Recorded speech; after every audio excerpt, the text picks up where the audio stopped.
Programang ito ay rated SPG, striktong patnubay at gabay ng magulang ang kailangan. Hindi na nga nag-aksaya ng panahon si Ramon at agad niyang sinabi kay Tanggol na kailangan na nilang kumilos. Malakas ang kutob niya na nasa panganib si Marites at anumang pagkaantala ay maaaring humantong sa isang masamang pangyayari. Dahil dito, nagmadali na silang magtungo sa San Dimas upang iligtas si Marites mula sa kamay ni Rigor. Samantala, labis ngang ikinagalit ni Rigor na itinaka si Marites ng kanilang mga kapitbahay. Nag-aapoy siya sa galit kaya pilit niyang pinagtatanong ang mga ito upang malaman kung saan dinala at itinago si Marites. Merong isa sa mga kapitbahay ang hindi nakatiis at itinuro niya ang bahay kung saan nagtatago si Marites. Hindi na nagdalawang isip pa si Rigor.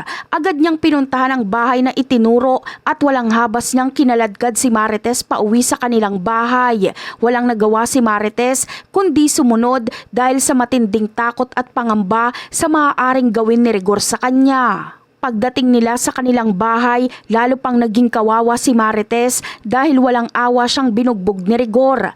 Dahil sa labis na selos at galit, tuluyan nang nawala sa sarili si Rigor at hindi na nag-isip ng matino. Ang galit niya ay umabot sa sukdulan na nagdulot ng karahasan. Sa tindi ng pagkapuot, masasaksak ni Rigor si Marites.